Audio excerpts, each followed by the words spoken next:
میرے والدہ دونوں اپنا نام نہیں لکھ سکتے تھے، تو میں اپنے دوستوں سے کہتا ہوں مجھے کبھی موقع ملے تو میں کئی جلدوں میں کتاب لکھ سکتا ہوں اپنے ماں باپ، اس لیے کہ وہ جو ہمیں سکھا گئے جو بتا گئے وہ انہی کا خاصا۔ تو اپنے ایک تو جانے والوں کو یاد رکھے، دوسرا ان کے لیے دعا کرے تو درد سے کرے، سونی کر کے کرے، صحیح کر کے کرے، اکیلے بیٹھ کے کرے۔ دعا کا سب سے زیادہ تعلق آپ کے دل کی آواز کے ساتھ ہوتا ہے، اور جس طرز میں حضور نے ہمیں حدیث سکھائی ہے نا، اس رنگ میں کبھی آپ حدیث کو سیکھیں، سمجھے نا۔ حضور فرماتے ہیں جس طرح دریا میں ڈوبنے والا سہارا تلاش کرتا، دریا میں اسے کتنی کچھ جلدی ہوتی ہے، گھوتے لگ رہے ہوتے ہیں، وہ اس طرح کا نہیں ہوتا کہ میں عصر کی نماز کے بعد پھر آؤں گا تجھے نکالنے، اس طرح تو نہیں نہ ہوتا۔ دریا میں ڈوبنے والا جس طرح کشتی سہارا تلاش کرتا ہے، حضور فرماتے ہیں اس طرح قبر میں جانے والا دعاؤں کا انتظار کرتا ہے۔ آپ نے دیر کر دی دعا میں ختم دلانے میں دیر کر دی، خود صبح شام ہمہ وقت دعا۔ ابھی آپ آیتیں سن رہے تھے سورہ ابراہیم کی، اللہ نے نماز میں رکھ دی ربنا اغفر لی ولوالدی وللمؤمنین یوم یقوم الحساب۔ ایک تو انہیں یاد رکھیں، خوب دعا کریں، اور دوسرا کوشش کریں کہ وہ جو نیکیاں کرتے تھے وہ نیکیاں بھی جاری رہیں، جن لوگوں سے ان کا اچھا تعلق تھا وہ تعلق بھی قائم رہے، یہ بھی کوشش کریں کہ ان کے لیے صدقہ تو خیرات کریں، اور قیمتی صدقہ دے۔ قیمتی، میں بات ختم کرنے لگا ہوں، بس قیمتی صدقہ دے، قیمتی۔ 15 تولے سونا گھر میں پڑا ہوتا ہے، قیمتی ہوتا ہے نا۔ ابھی کسی نے چوک میں بتایا آپ کہ آج 15 تولے سونا میرے گھر میں پڑا، بولو نا، لگتا ہے تو سودا چھڑ دیں۔ اگر گھر میں 50 لاکھ روپے کیش پڑا ہو تو چوک میں گلی میں آ کے آپ بات کریں کہ گھر میں پیسے پڑے ہیں، کیوں کہ وہ قیمتی ہیں، کوئی لے نہ لے۔ تو یہ جو 5000 مسجد دے کے سارے محلے کو بتاتے ہو یہ بھی صدقہ تھا، یہ بڑا قیمتی چیز تھی، یہ بتانے والا نہیں تھا، یہ تو نیکی تو قیمتی تھی۔ قیمتی چیز جو ہوتی ہے وہ تو چھپائی جاتی ہے کہ بتائی جاتی ہے۔ یہ جو بیٹیاں ہیں نا اسلام کی مائیں بہنیں، یہ قیمتی ہیں، اس لیے اسلام انہیں کہتا تم گلی اور چوکوں میں آنے والی نہیں، قیمتی چیزیں گھر کے اندر رہا کرتی، تم قیمتی چیزیں ہو، تمہارا وجود قیمتی ہے، تم کبھی ماں ہو، کبھی بیٹی ہو، کبھی بہن ہو، کبھی بیوی ہو، قیمتی ہو، اس لیے تمہیں اسلام کہتا ہے کہ گھر کے اندر رہو گی تو تمہاری قیمت رہے گی۔ کچھ چیزیں ایسی ہیں جو چوکوں میں گلیوں میں پھیل جائے تو ان کی قیمت نہیں رہتی، اس لیے تمہیں کہا جاتا ہے کہ گھر میں رہو۔ یہ جو تمہیں چوکوں میں لاتے ہیں یہ تمہیں بے وقت کرنا چاہتے ہیں، بے قیمت کرنا چاہتے ہیں۔ انسان تھوڑی دیر کے لیے، اگر تھوڑی دیر کے لیے غور کرے تو بڑے بڑے جانور انسان سے بڑے طاقتور ہیں، لیکن اللہ نے ان کی نکیل انسان کے ہاتھ میں تھما دی۔ اتنا بڑا جہاز ہے، ٹنوں وزن لے کے چل رہا ہے، انسان کے بس کی بات نہیں کہ وہ کئی لوگ لگ کے بھی اس کو اٹھا سکے، لیکن اللہ نے اس کے قبضہ و اختیار میں کر دیا ہے۔ فرمایا هو الذی خلق لکم ما فی الارض جمیعا، زمین میں جو کچھ ہے سارا تیرے لیے بنایا ہے، آسمان میں جو ہے سارا تیرے لیے بنایا ہے۔ وما خلقت الجن والانس الا لیعبدون، فرمایا کل کائنات میں نے تیرے لیے بنائی ہے اور تجھے میں نے اپنی عبادت کے لیے پیدا فرمایا ہے۔ تو جنوں اور انسانوں کو اللہ نے اپنی عبادت کے لیے تخلیق فرمایا۔ مقصد زندگی، مقصد تخلیق، دنیا میں آنے کا مقصد اولین اور مقصد آخرین اللہ کی عبادت، اللہ کی معرفت، اللہ کی طرف توجہ، اللہ کی طرف رجوع، یہی ایک مقصد تھا انسان کے آنے کا۔ اسی کو قرآن نے بیان کیا تھا۔ اپنے اپنے مقاصد، دروشی پڑھنے والوں سے بلند صلاۃ و سلام علیک یا سید یا رسول اللہ، اپنے اپنے مقاصد، اپنے اپنے معاملات کو ہم نے ترتیب دے لیا ہے۔ صبح سے شام تک کے معاملات سارے کے سارے ہمارے ذاتی، نجی اور ہمارے اپنے بنائے ہوئے مقاصد کے تحت گزر رہے ہیں، حالانکہ رب کریم نے فرمایا کہ انسان میں نے تجھے اپنی عبادت کے لیے بنایا ہے، اپنے لیے تجھے بنایا ہے، تو میری بارگاہ میں سجدہ ریز ہو، تو میری بارگاہ کی طرف توجہ کرے، تو میرے لیے تسبیح پڑھے، تو تحلیل کے جملے بولے، تو تقدیر کہے، تو میرے محبوب پہ نازل ہونے والے قرآن کی تلاوت کرے۔ تجھے تو اس لیے بنایا تھا۔ عبادت کا معنی یاد رکھیے گا، عبادت کا معنی فقط نماز پڑھنا نہیں، عبادت کا معنی صرف نماز پڑھنا نہیں، نماز عبادت کا ایک جز ہے، نماز عبادت کا ایک حصہ ہے۔ عبادت نماز پڑھنے کا نام نہیں، عبادت روزہ رکھنے کا نام نہیں، عبادت صرف اور صرف حج کرنے کا نام نہیں، فقط ذکر و فکر کرنا عبادت نہیں، بلکہ اللہ کا حکم ماننے کا نام عبادت ہے، خدا رسول کی بات ماننے کا نام عبادت ہے۔ جہاں جانے کا خدا حکم دے وہاں چلے جاؤ، یہ عبادت ہے۔ جہاں جانے سے منع کر دے وہاں کبھی نہ جاؤ، یہ عبادت ہے۔ اگر نماز پڑھنے کا نام عبادت ہوتا تو پھر فجر کے وقت کیوں پڑھنی پڑتی، پھر ظہر میں ہی کیوں فرض ہوتی، پھر عصر کا وقت مغرب میں جا کے کیوں نہ شروع کیا جاتا، پھر انسان کی مرضی تھی جب پڑھ لیتا۔ فرمایا نہیں، عبادت میری ہے، اصل میری اطاعت ہے۔ میں جب کہوں کہ یہ فجر کا وقت ہے تو تجھے فجر مان کے پڑھنا، جب کہوں ظہر کا وقت ہے تو ظہر مان کے۔ ہم نے عبادت کو مخصوص کر دیا، مسجد میں چلے جانا، نفل پڑھ لینا، کچھ دیر قرآن شریف پڑھ لینا، کچھ دیر اللہ کی عبادت کر لینا، کچھ دیر ذکر اذکار کر لینا، اس کا نام عبادت ہے۔ اور باہر نکل کے بے شک جھوٹ بولے، باہر نکل کے بے شک غیبت کرے، باہر نکلے اور کم تولے، باہر نکلے اور اپنی من مرضی کرے، تو یہ عبادت نہیں۔ اس لیے کہ ہم اس خدا کے ماننے والے ہیں جو صرف مسجد میں نہیں ہوتا بلکہ جلوہ تیری ذات کا کو بکو ہے۔ میں جدھر دیکھتا ہوں ادھر تو ہی تو ہے، ہمارا خدا صرف مسجد میں نہیں ہے، اللہ ہر جگہ ہے. جے میں تینوں اندر جانا پھر مقید جانا، جے میں تینوں باہر سمجھا اندر کون سمانا، اندر بھی تو ہے باہر بھی تو ہے، وچ بلا کون نمانا. اصل بات یہ ہے کہ جب خدا ہر جگہ ہے تو اللہ تبارک و تعالیٰ کا حکم ہر جگہ. دین یہ کہتا ہے جو مسجد میں بیٹھ کے قرآن پڑھے گا اسے بھی ثواب ملے گا، اور جو گلی میں پڑا ہوا کانٹا اٹھا دے گا اسے بھی اللہ اجر عطا فرمائے گا. اللہ کا حکم ماننا، اللہ کا حکم ماننے کا نام عبادت. محمود غزنوی کے پاس ہیرا ہے. محمود غزنوی کے بڑے غلام تھے تو ایک بڑا پیارا تھا اسے. آپ جانتے ہیں اس کا نام کیا تھا؟ ایاز محمود غزنوی کو بڑا تو حسد شروع ہو جاتا ہے ہر جگہ. اللہ ماشاءاللہ. لوگ کہنے لگے بادشاہ ہر وقت اسی کو پیار کرتا رہتا ہے، ہر وقت اسی کی طرف توجہ کرتا رہتا ہے. بادشاہ نے ایک دن آزمانا چاہا، اتنا ہیرا تھا، موٹا ہیرا بادشاہ کے پاس. بادشاہ نے ایک وزیر صاحب کو بلایا، کہا یہ اینٹ پکڑو، ہیرے پہ مارو، اسے توڑ دو. کہنے لگا بادشاہ بات تیری ٹھیک ہے پر بڑا قیمتی ہیرا ہے، کیوں تڑوا رہے ہیں آپ؟ مال خزانہ میں رکھ دے، کام آئے گا، کسی نہ کسی جگہ پہ استعمال ہو جائے گا، آپ کیوں اس کو تڑوانے کی ضد کر رہے ہیں؟ بادشاہ سلامت نے کہا اچھا تم نے ٹھیک مشورہ دیا، میں ہی جذبات میں آ گیا تھا. ایک دوسرے آدمی کو بلایا، اس کو کہا یہ ہیرا توڑنا ہے. اس نے کہا بادشاہ مجھے لگتا ہے پوری دنیا میں اتنا موٹا ہیرا تیرے پاس ہے، کسی اور کے پاس نہیں ہوگا. یہ توڑنے کی چیز نہیں، تجوری میں سنبھالنے کی چیز ہے، اسے سنبھال کے رکھ. تیسرے کو بلایا، چوتھے کو بلایا. جس کو بھی بلاتا رہا وہ بادشاہ کو سمجھاتا رہا. جس کو بلایا بادشاہ کو سمجھایا. ایاز کی باری آئی، کہا ایاز ادھر آ. سمجھ گئے آپ کی؟ ایاز ادھر آ، یہ ہیرا تو توڑ دے. اس نے اینٹ پکڑی، زور سے ماری، ہیرا توڑ دیا.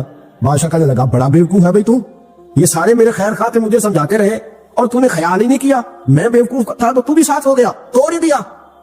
کہنے لگا بادشاہ غلطی ہو گئی، مجھ سے غلطی ہو گئی، مجھے نہیں توڑنا چاہیے. اس نے کہا اچھا چل چھوڑ، ایک بات بتا، تیرے سامنے جو سب مجھے مشورے دے رہے تھے تو نے کیوں نہیں دیا؟ میں نے تجھے کہا توڑ دے. کیا لفظ ایاز نے کہے، کمال کر دی. کہنے لگا بادشاہ میرے دل میں خیال آیا ہیرا ٹوٹتا ہے تو ٹوٹ جائے، میرے بادشاہ کا حکم نہیں ٹوٹنا چاہیے. یہ ٹوٹتا ہے تو ٹوٹ جائے، یہ کرچی کرچی ہوتا ہے تو ہو جائے، خزانہ خالی ہوتا ہے تو ہو جائے، لیکن میرے مالک کا حکم نہیں ٹوٹنا چاہیے.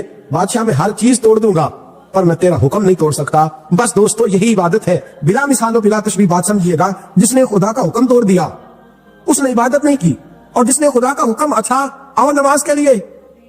دکان کا وقت ہے، گاہک بھی زیادہ آ گئے ہیں، رش پڑ گیا ہے، اب تھوڑا وقت مشکل ہو جائے گا، ذرا تھوڑی دیر میں پڑھ لوں گا. ہیرا ٹوٹتا ہے تو ٹوٹ جائے، گاہک آنے کا سلسلہ ٹوٹتا ہے تو ٹوٹ جائے، روزی آنے کا سلسلہ ٹوٹتا ہے تو ٹوٹ جائے. مسلمانوں خدا کا حکم نہیں ٹوٹنا چاہیے، رسول اللہ کا فرمان نہیں ٹوٹنا چاہیے. میرے رسول پاک صلی اللہ تعالیٰ علیہ وسلم کا اقبال نے کیا کہا؟ کہنے لگا اے طائر لاہوتی، اس رزق سے موت اچھی جس رزق سے آتی ہو پرواز میں کوتاہی. کہا خدا کا حکم نہ توڑ بیٹھنا. اور عبادت بھی جس کو اللہ کہہ دے وہ عبادت ہے. ایک بندہ زوال کے وقت نماز پڑھنے کھڑا ہو جائے تو ہو جائے گی، کیوں؟ نماز ہی پڑھ رہا. اچھا میں آپ کو روایت سناتا ہوں. شیر خدا مولا کائنات حضرت علی مرتضی رضی اللہ تعالیٰ عنہ فرماتے ہیں رسول پاک صلی اللہ علیہ وسلم نے ہمیں منع فرمایا یا جب عید الفطر کا دن ہو یا عید الاضحیٰ کا دن ہو تو تم نے کیا کرنا ہے؟ فجر کی نماز پڑھنی ہے، اس کے بعد اشراق چاشت نہیں پڑھنی. فجر سے لے کر عید کی نماز تک درمیان میں کوئی نماز نہ پڑھنا. جب عید کی نماز ہو چکے پھر تمہیں اجازت ہے جتنے مرضی نفل پڑھو، لیکن فجر سے لے کر عید تک تم کوئی اور نماز نفل درمیان میں نہ پڑھنا. حضرت علی المرتضی شیر خدا کا زمانہ ہے. عید کا اعلان ہو گیا، عیدگاہ میں لوگ اکٹھے ہو رہے ہیں. ایک شخص دوڑا آیا، اس نے آ کے نماز کی نیت باندھ دی. سمجھ ہے آپ کی؟ میں نے کہا عبادت ہے خدا کا حکم ماننے کا نام. حضرت علی رضی اللہ تعالیٰ عنہ نے نماز کے بعد اس شخص کو بلایا، فرمایا ادھر آ، تجھے نہیں پتا کہ جب تک عید کی نماز نہیں ہوتی کوئی اور نفل نہیں پڑھیں گے؟ کہنے لگا جی میں نے نماز ہی پڑھی ہے، کوئی جرم کیا ہے؟ نماز پڑھی ہے نا، میں نے سجدہ کیا ہے، کوئی جرم ہے؟ حضرت علی نے تلوار نکال لی، فرمایا جو مصطفیٰ کی سنت توڑ کے نفل بھی پڑھے گا میں اس کا بھی سر قلم کر دوں گا. جو رسول پاک کے حکم کے خلاف عبادت بھی کرے گا اس کو بھی قتل کر دیا جائے گا. توبہ کر. یاد رکھیے گا عبادت خدا رسول کی بات ماننے کا نام ہے. آپ سویرے 8 بجے اٹھ کے کھڑے ہو جائے کہ میں نے تو فجر پڑھنی ہے. فجر کا وقت 8 بجے نہیں ہوتا، وہ گزر گئی 4 بجے، 4:15 بجے ہو چکا. ایک شخص شام 7 بجے کھڑا ہو جائے کہے جی میں تو ظہر کی نماز 7 بجے پڑھا کروں گا، یہ کیسے ممکن ہے؟ اس کا وقت تو 2 بجے کے راؤنڈ اباؤٹ ہے، تجھے اسی وقت ادا کرنی. یاد رکھیے گا جی ساتھیو، عبادت اللہ کا حکم ماننے کا نام ہے، لیکن عبادت کی بہت بڑی جو ایک رکن ہے، عبادت کا بہت بڑا جو ایک جز ہے وہ نماز پڑھنا، بہت بڑا جز. حضرت محمد بن ابی بکر حضرت صدیق اکبر کے صاحبزادے رضی اللہ تعالیٰ عنہ کیا فرماتے ہیں مسلمانوں بڑے نصیبوں والے ہو، بڑے نصیبوں والے ہو، تمہیں تو اللہ کی بارگاہ میں جانے کے لیے اجازت ہی نہیں لینی پڑتی، اللہ نے تمہارے لیے دروازے کھول دیا ہے. جب دل کیا، وضو کیا، نماز کی نیت باندھی، اللہ کے دروازے کھول گئے، اور بغیر کسی ترجمان کے تم نے اپنے رب سے بات کرنی شروع کر دی. عبادت ایسی نعمت ہے، اللہ کی بارگاہ میں کھڑے ہونا، سجدہ کرنا اتنی بڑی فضیلت کی بات ہے. یہ حدیث میرا خیال ہے آپ کو کبھی بھولنی نہیں چاہیے. سید عالم نور مجسم شفیع معظم صلی اللہ علیہ وسلم نے فرمایا بتاؤ اگر کوئی کسی کے گھر مہمان جائے تو میزبان اس کے ساتھ کیا سلوک کرے گا؟ تو صحابہ کہنے لگا یا رسول اللہ جتنا میزبان اچھا ہوگا اتنا ہی اچھا سلوک کرے گا، جتنا وہ اعلیٰ ہوگا اتنا ہی اعلیٰ سلوک کرے گا، جتنا وہ عرفہ ہوگا اتنی ہی اس کی بات بھی بڑی ہوگی۔ نبی پاک صلی اللہ علیہ وسلم نے فرمایا جو مسجد جاتا ہے وہ اللہ کا مہمان ہے، جو مسجد جاتا ہے وہ اللہ کا مہمان ہے۔ فرمایا میزبان کے ذمے ہے کہ مہمان کے اوپر رحمت کرے، کرم کرے۔ فرمایا جب تو مسجد جاتا ہے تو خدا بھی رحمتوں کے دروازے کھول لیتا ہے، اللہ تیرے لیے فضل کے دروازے کھول دیتا ہے۔ نبی پاک صلی اللہ تعالی علیہ وسلم نے فرمایا جب تو اپنے گھر سے مسجد جانے کے لیے ابھی نکلتا ہے، ابھی تو گیا نہیں، ابھی تو نکلا ہے، فرمایا تو نے سیدھا پیر اٹھایا ہے تو تیرا ایک درجہ بلند ہو گیا ہے، تو نے الٹا قدم اٹھایا ہے تو تیرا ایک گناہ معاف ہو گیا ہے، پھر تو نے سیدھا قدم اٹھایا ہے تو تیرا ایک درجہ بلند ہو گیا۔ اپنی اپنی طبیعت ہے نا، حضور نے حدیث سنائی، حضرت سیدنا اسید بن حذیر رضی اللہ تعالیٰ عنہ دیہاتی آدمی تھے، مسجد نبوی سے دور گھر تھا، مسجد آنے جانے کے لیے گدھا رکھا ہوا تھا، گدھے پہ بیٹھ کے مسجد آتے تھے، نماز پڑھ کے اسی میں بیٹھ کے لوٹ جاتے تھے۔ جس دن حضور نے فرمایا نا ایک قدم پہ ایک گناہ معاف ہوتا ہے، ایک قدم پہ ایک نیکی ملتی ہے، گدھا گاڑی چھوڑا ہے۔ صحابہ کہنے لگے یار دور کا تیرا سفر ہے، تم آرام سے گدھے پہ آ جا۔ کہنے لگے کیوں، میں کیوں گدھے پہ آؤں، میں تو روز پیدل آؤں گا، تم سب کے تھوڑے تھوڑے گناہ معاف ہوں گے، تھوڑے تھوڑے درجے بلند ہوں گے، میں نے چونکہ دور سے آنا ہے، اللہ میرے زیادہ گناہ معاف فرمائے گا، میرے زیادہ درجے بلند فرمائے گا، میرے اوپر زیادہ کرم نوازی فرمائے گا۔ جو مسجد کی طرف چل کے آیا ایک ایک قدم پر اللہ اس کے درجے بلند کرے گا، ایک ایک قدم پہ اللہ اس کے گناہ معاف کرے گا۔ نبی پاک صلی اللہ تعالی وسلم کی اپنی سنت کیا ہے؟ حضرت زید بن ثابت رضی اللہ تعالیٰ عنہ فرماتے ہیں میں ایک دن حضور کے ساتھ مسجد کی طرف نکلا، جب ہم جانے لگے نا تو جو رسول پاک کا انداز تھا نا چلنے کا وہ بڑا پیارا ہوتا تھا، دھیما سا چلتے تھے، نظر مبارک جھکی رہتی تھی۔ سید عالم صلی اللہ علیہ وسلم کی ادائیں ایسی حسین تھی، تیری سیرت تیری صورت زمانے سے نرالی ہے، تیری ہر ایک ادا پیارے ادائیں بے مثالی ہے۔ فرمایا جھکی جھکی نظروں سے حضور چلتے تھے، آج میں ساتھ ہوں، پہلے بھی کئی دفعہ ساتھ تھا، مسجد کی طرف جا رہے تھے، کسی جگہ سے واپس لوٹے تھے، کسی کے گھر سے مسجد جا رہے تھے، فرمایا ہلکے ہلکے قدم، چھوٹے چھوٹے قدم، آہستہ آہستہ حضور چل رہے۔ فرماتے میرے دل میں بار بار خیال آتا کہ یہ حضور کا چلنے کا وہ انداز نہیں جس انداز میں حضور چلتے ہیں، چلتے پہلے بھی دھیما ہے، چلتے پہلے بھی بڑا پروقار ہے، لیکن آج کچھ زیادہ ہی آہستہ چل رہے ہیں، آج قدموں میں زیادہ ہی ٹھہراؤ آ گیا ہے۔ فرماتے میں بے چین تھا، میرے دل میں تصور تھا، جرت نہیں کرتا تھا پوچھ لو، اے پائے نظر ہوش میں آ یہ کوے نبی ہے، آنکھوں سے بھی چلنا یہاں بے ادبی ہے، جرت نہیں ہوتی تھی کہ پوچھ ہی لوں، استفسار ہی کر لوں۔ فرماتے مسجد کا دروازہ آیا، کمال یہ تھا کہ آگے آگے حضور تھے، پیچھے پیچھے میں تھا۔ جب مسجد کا دروازہ آیا تو حضور نے رخ پھیرا، فرمایا تو سوچ رہا ہوگا کہ میں آہستہ آہستہ کیوں چل رہا ہوں، تو سوچ رہا ہوگا کہ میں آہستہ۔ ایک شعر ہے، اللہ کرے آپ کو یاد رہ جائے، میں بریلی شریف حاضر ہوا تو میں نے، ہمارے ایک شیخ تھے حضرت صدر العلماء علامہ تحسین رضا صاحب رحمۃ اللہ علیہ، میں نے ان سے کہا حضرت جی کو تازہ شعر لکھ کے دے مجھے، تازہ۔ تو کہنے لگے لو تازہ شعر آیا ہے، ابھی لکھا ہے، اعلیٰ حضرت فاضل بریلوی کے بھائی تھے مولانا حسن رضا، ان کے پوتے ہیں مولانا تحسین رضا رحمۃ اللہ تعالیٰ علیہ، 2008 میں آپ کا وصال ہوا، تازہ شعر لکھا۔ کہنے لگے علم غیب رسول کے منکر اس حقیقت کو بھول جاتے ہیں، اللہ کرے آپ شعر کے حسن کو سمجھیں، اور جو شعری ذوق کے لوگ ہیں وہ سمجھے کہ بات کہاں سے چھڑی ہے کہاں تک گئی ہے۔ علم غیب رسول کے منکر اس حقیقت کو بھول جاتے ہیں، غیب مانا کہ راز ہے لیکن راز اپنوں سے کب چھپاتے ہیں۔ علم غیب رسول کے منکر اس حقیقت کو بھول جاتے ہیں، غیب مانا کہ راز ہے لیکن راز اپنوں سے کب چھپاتے ہیں۔ حضرت زید بن ثابت رضی اللہ تعالیٰ عنہ فرماتے رخ پھیرا اور حضور نے فرمایا تو سوچ رہا ہوگا کہ سونے آج بڑے دھیمے دھیمے قدم چل رہے ہیں، بڑا آہستہ آہستہ قدم اٹھا رہے ہیں۔ حضور نے فرمایا جو مسجد کی طرف چل کے جاتا ہے اللہ کی رحمت آگے بڑھ کے اس کا استقبال کرتی ہے، اور فرمایا جتنے قدم زیادہ ہوتے ہیں اتنے درجے بھی زیادہ بلند ہوتے ہیں۔